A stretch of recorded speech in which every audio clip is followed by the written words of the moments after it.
আসসালামু আলাইকুম প্রিয় ভাই বোনেরা, যে যেখান থেকে আমার ভিডিওটি দেখছেন সবাইকে জানাই অসংখ্য ধন্যবাদ। আশা করি সবাই অনেক ভালো আছেন। অনেকে আসলে আমার ভিডিও প্রথম থেকে শেষ পর্যন্ত দেখে না, এই কারণে আসলে অনেকে মন্তব্য করেন আমি নাকি শুধু মেয়েদের পক্ষেই কথা বলি আর ছেলেদের বিরুদ্ধে কথা বলি। বিষয়টা আসলে তা না, আমি কিন্তু ছেলে মেয়ে উভয়ের পক্ষে বিপক্ষে কথা বলি। প্রত্যেকটা ঘটনায় কম বেশি আমি কিন্তু যাচাই করেই কিন্তু তারপর আপনাদের সাথে তুলে ধরি। যারা আমার সম্পর্কে এই ধরনের মন্তব্য করেন তারা আসলে পুরো ভিডিও দেখেন না বলেই তারা এই ধরনের কথা বলেন। দেখেন, মেয়েদের নিয়ে আসলে কথা বলার কিছু যুক্তি আছে, যার কারণে কিন্তু কথা বলি। মেয়েরা আমরা কিন্তু সব জায়গাতেই কিন্তু অনেক অবহেলিত, অনেক অসহায়, যার কারণেই আসলে তাদেরকে নিয়ে একটু বেশি কথা বলা হয়। আমি মেয়েদের নিয়ে কয়েকটা উদাহরণ আপনাদেরকে দেই, আপনারা একটু দেখেন চিন্তা করে আমি কি ভুল বলছি নাকি সঠিক বলছি। কয়েকদিন আগে দেখেন বাংলাদেশের এই যে নারী ক্রিকেটার জাহানারা আলম, সে যখন তার বিষয়টা পুরো মিডিয়ার সামনে তুলে ধরেছে তখন কিন্তু তার মানে দেখে কিন্তু আর কয়েকটা মেয়ে সাহস পেয়ে কিন্তু আরো বেশ কিছু কথা মানে তারা বলেছে এই বিষয়টার সুষ্ঠু তদন্ত করা হোক, যাতে ভবিষ্যতে এই টাইপের কাজ যেন কখনোই আর না করে কোনো খেলোয়াড়দের সাথে, কোনো মেয়েদের সাথে। বাংলাদেশের ক্রিকেট বোর্ডের একজন পরিচালক আসিফ আকবর, আসিফ আকবরকে তো সবাই চিনেন, সে তো ভালো গান করেন, উনি সিঙ্গার। তো তিনি কিভাবে মানে এই জাহানারা আলমের বিষয়টাকে মানে ফালতু বিষয় বলে উড়ে দেয়।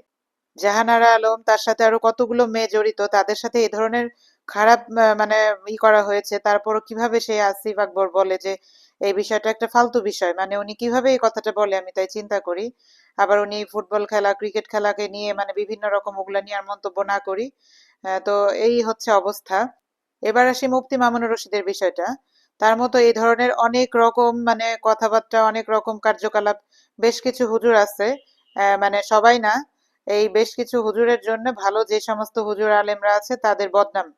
তো এই যে এই টাইপের কথাবার্তা বলে কেমন করে যে একটা মেয়ের জন্মের পর থেকে নাকি তার বিয়ের বয়স হয়ে যায়। আবার সে বলে যে আপনারা যে আপনাদের স্বামীকে মনে করছেন যে আপনাদের স্বামী, এটা আসলে আপনাদের স্বামী না, এটা আর কি সবার স্বামী, মানে এরকম বোঝাচ্ছে সবার স্বামী বলতে সে মন চাইলে আরো বিয়ে করবে, বিয়ে করতে পারবে, তখন তো সে আপনার স্বামী হবে না, সে অন্যদের স্বামী। মানে এটা কোনো কথা হইতে পারে? এই মুফতি মামুনুর রশিদ কাশিমি আরো বলে যে ইসলামে আছে যে কোনো মেয়েকে ভালো লাগলে বিয়ে করতে পারবে, কোনো মেয়েকে ভালো লাগলেই সে বিয়ে করবে, তার বউ বাচ্চা থাকবে তারপরেও তার ভালো লাগলে সে একাধিক বিয়ে করবে, 100টাও বিয়ে করতে পারবে। এই টাইপের কথা শুনলে কোনো মেয়ের কি মাথা ঠিক থাকে? সে নিজে 13 বছর বয়সী মেয়েকে বিয়ে করছে, সে এরকম টাইপের বিয়ে করে আর ছাড়ে, তার ভালো লাগলে সে বিয়ে করে, আবার ভালো লাগতেছে না সে নানান রকম অভিযোগ দিয়ে উল্টাপাল্টা কথা বলে ব্যাস বিয়ে মানে তাদেরকে ডিভোর্স করে দিচ্ছে। তো ওই মেয়েরা অসহায় যে হয়ে যাচ্ছে না, তাদের কি হবে? দেখেন, ভালো মেয়েরা কিন্তু তার নিজের সংসারটা, নিজের স্বামীকে মানে টিকে রাখার জন্য সে কি পরিমাণ যুদ্ধ করে, কি পরিমাণ পরিশ্রমটা করে। তো এইগুলো করার পর, তার সংসারটা ঠিক রাখার পর যখন এই ধরনের কিছু পুরুষরা আছে, আরো কিছু পুরুষদের এই ধরনের ওয়াজ করে, এই ধরনের কথাবার্তা বলে যে উদ্বুদ্ধ করে যে বিয়ের বিষয়টা, তখন কি মানে ভালো লাগে বলেন? আর এসব পুরুষরা তো এই সমস্ত সুযোগ খুঁজে বেড়ায়। মেয়ে মানুষের আসলে প্রত্যেকটা জায়গায় দেখেন মানে কি পরিমাণ মানে কষ্ট। মেয়েদের নিয়ে কোনো কিছু প্রতিবাদ করতে গেলে সেই প্রতিবাদের বিচারটা কখনোই কোনো জায়গায় পায় না, উল্টে আরো সেটা নিয়ে দেখা যায় মানে অনেক রকম কথা ছড়াছড়ি হয়, অনেক রকম সমস্যা হয়। ইসলামে কিন্তু নারীদের কত সম্মান, কত মর্যাদা দেওয়া হয়েছে, অথচ বেশিরভাগ পুরুষরাই কিন্তু সেই সব স্ত্রীদেরকে বা সেসব মেয়েদেরকে কখনোই সম্মান দেন না, মর্যাদা দিয়ে কথা বলেন না। এই যে দেখেন, আজকাল ওয়াজ করতে যায় বিভিন্ন জায়গায় কিছু হুজুররা আছে, সবাই না কিন্তু, আমরা তো হুজুরদের ওয়াজ শুনবো যে তারা যাতে মানে মানুষের ভালো কাজে, ভালো কিছু সুন্দর সুন্দর কথা বলে, তারপর মানুষের সুন্দর উদাহরণ দিয়ে ইসলামের পথে, ভালো কাজের পথে, এগুলোর পথে যাতে ধাবিত করে।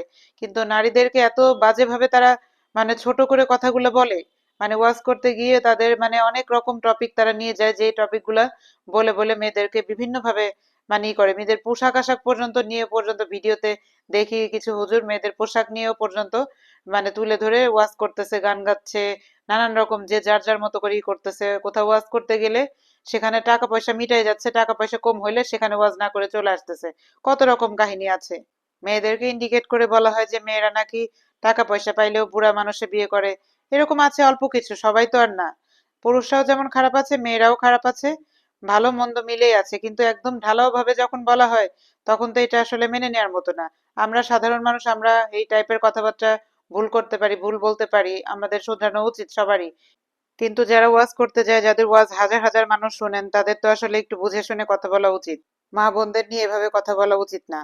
আজকালকার কিছু পুরুষ আছে যারা কিনা বিয়ে করার আগেই চিন্তা করে মেয়ের বাপের কত টাকা আছে, মেয়ে চাকরি বাকরি করে কিনা, মেয়ে শিক্ষিত কিনা। মেয়ে চিন্তা করে না যে মেয়ে দিনদার কিনা, সে চিন্তা করে না। এবং কি মেয়েকে দিয়ে বিয়ের পর চাকরি করাবে, সেই চাকরির বেতনের টাকা আগে ওই স্বামী হাত থেকে নিয়ে নেয়। আর শ্বশুর বাড়ি থেকে যে কত আশা করে সেটা বলার অপেক্ষা রাখে না। এরকম বহুত রকম ঘটনা আছে, এগুলা মেয়েরা আসলে বলতে চায় না। তারপর এই যে পুরুষরা যারা কিনা দেশের বাইরে সেটেল হওয়ার জন্য প্রতিবন্ধী ল্যাংড়া খোড়াকে বিয়ে করেও, আমি নিজে চোখে এরকম দেখছি যে অনেক কাহিনী, বিয়ে করে সে চলে গেছে। পুরুষদের যে এরকম টাইপের কত ঘটনা আছে, শুধু দেশের বাইরে লন্ডন আমেরিকা সেটেল হওয়ার জন্য যা খুশি তা বিয়ে করে নিয়ে চলে যায়। আপনারা দেখেন, ছিনতাইকারী, ধর্ষণ, লুটপাট, ব্যাংক ডাকাতির যত রকম মানে কর্মকাণ্ড, যত নোংরা সব কাজ আছে, বেশিরভাগ তো পুরুষরাই করে। মেয়েরা কি এই ধরনের কাজ করে বলেন? মেয়েরা খুব কম এসব কাজের সাথে জড়িত আছে, পুরুষরাই তো বেশি করে। তারপর এই পুরুষগুলাই খালি মেয়েদের খারাপ কথা বলবে, মেয়েরা এটা করে, মেয়েরা ওইটা করে। একটা পুরুষ দেখেন হাজারটা সম্পর্ক করে, সেই মেয়ের জীবন নষ্ট করে বিয়েও করে না, আবার এদিকে বিয়ে করার পরও দেখা যায় যে মানে সেই বউ ছেড়ে আবার আরেকটা বিয়ে করে, কত কিছু করে, বাচ্চা কাচ্চা ফেলে রেখে কত কি হয়। কিন্তু একটা মেয়ে যদি কোনো কারণে যে একটা সম্পর্ক রেখে আর একটা সম্পর্ক হয়তো করছে, বা হয়তো বিয়ের ক্ষেত্রেও যদি এরকম হয় যে একটা ডিভোর্স করে আবার আর একটা বিয়ে হয়েছে, মানে সে হচ্ছে পৃথিবীর সব থেকে নিকৃষ্ট লোক। তাকে মানে সব থেকে নোংরা ভাবে, যেভাবে বলা যায় সব রকম ভাবে মানে তাকে তুলে ধরে। যাই হোক, নারীরাও খারাপ আছে, কিন্তু নারীদের খারাপের সংখ্যা কিন্তু তুলনামূলক অনেক কম পুরুষের তুলনায়। আসলে কথা বলতে বলতে আসলে কোথায় থেকে কোথায় চলে যায় আমার নিজেরও অনেক সময় মানে খেয়াল থাকে না। তো অনেক সময় ধরে কথা বলছি, আমার আপু ভাইরা অনেক সময় ধরে আমার এই কথাগুলো শুনছেন। দয়া করে আমার কথায় আপনারা রাগান্বিত হবেন না। এখান থেকে যে কথাগুলো আপনাদের ভালো মনে হয় অন্তত সেটুকুও ভালো মনে করেন, খারাপটা খারাপভাবে না তুলে ধরে।